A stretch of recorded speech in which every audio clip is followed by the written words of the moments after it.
Hello once again, everybody. So, this time around, what we are going to be talking about is what is called the passive voice, which is a slightly more complicated concept than usual. So, first off, I want to note that voice is a very distinct thing compared to mood. So before we talked about the difference between the indicative mood, say he is typing, since typed is the word that we're using here. He is typing, you're just simply describing a fact, versus the imperative mood, where you would say to someone, where you would tell someone to type something like, you, Jonathan, go over and type up your essay. So in the one hand, you have a description of a fact. The other hand, you have a command. Voice is completely separate from that. You can have something which is in the indicative mood and an active or passive voice. Theoretically, you can have a command in the passive voice, so on and so forth. In other words, whether or not something is in the active or passive voice is completely separate from whatever mood it is. So what is the active versus passive voice? Simply put, the active voice is a sentence or an event, at the very least, where the person talking describes the subject doing the action. So, or put simply, the active voice is when the subject is the one doing the action. So this first sentence that you can see here, the man typed the essay, is an active voice sentence. Is an active voice sentence because, well, what's the subject of the sentence? The subject of the sentence is the man. That is the one whom the sentence is about. So the man is the subject. Typed is the verb, and the essay is the object. So that's the thing being typed. So the man typed the essay. This is active because of the fact that the man is the subject, and it is the man who is doing the action of typing. However, you can also have the passive voice, which basically means that it's the opposite. So instead of the subject doing the action, the subject receives the action usually from the object. So instead of the man typed the essay was typed by the man. Notice how the man is still the one doing the typing in both situations, but whereas in the first sentence he is the subject of the sentence, he is the one whom the sentence is about, in the second sentence the essay is the subject. So now we need to not simply say that the subject is the one doing the action. Rather, the subject broadly is just simply whoever or whatever the sentence is about. So the man typed the essay is an active sentence because the man is the one whom the subject is about. Usually that will be the first noun in the sentence in English.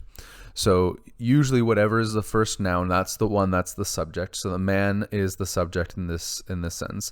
The man typed the essay. The man is the one doing the typing. He's typing the essay. Whereas in the second sentence, the essay receives the action of being typed by the man. Now you'll notice the active voice sentence is much shorter. It's much more straightforward. You just simply have all the essential elements. You just have the subject, the object, and the verb.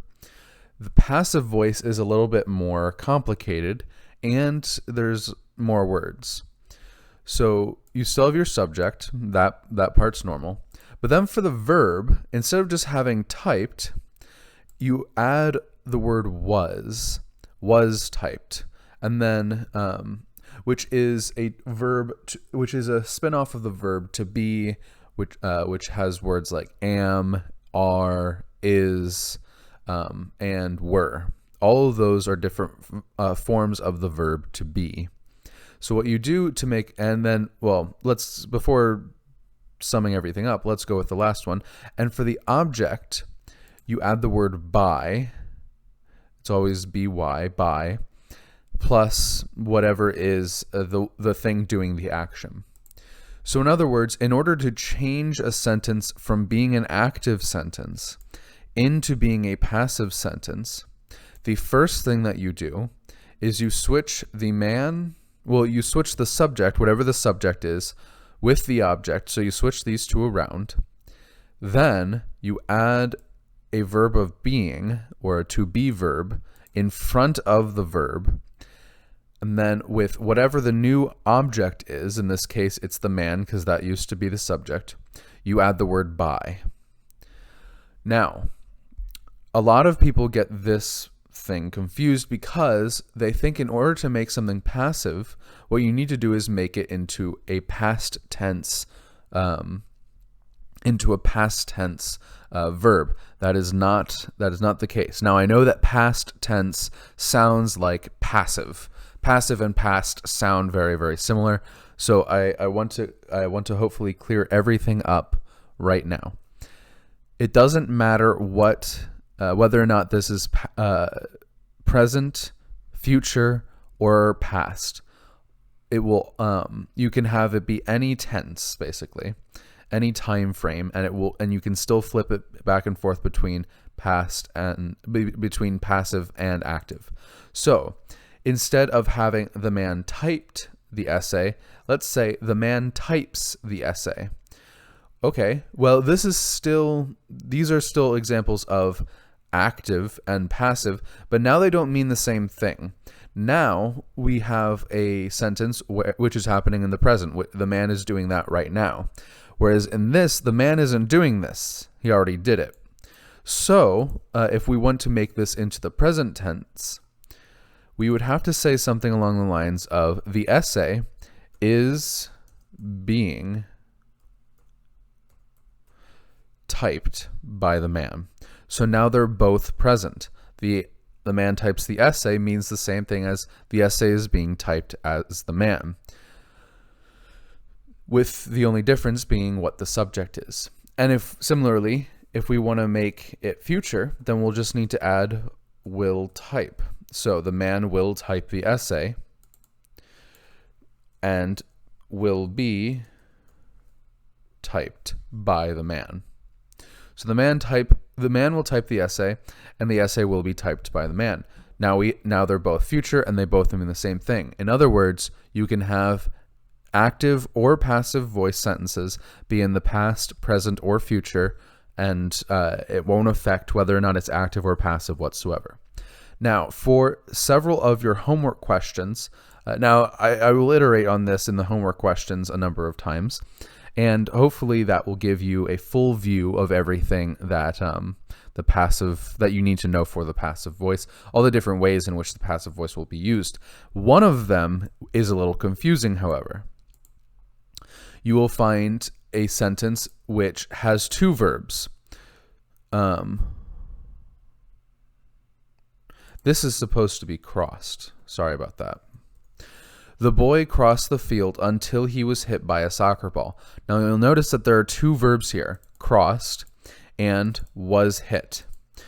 And you'll notice that the first part of the sentence is active. The boy is the subject. He's the one doing the crossing, and he's crossing over the field.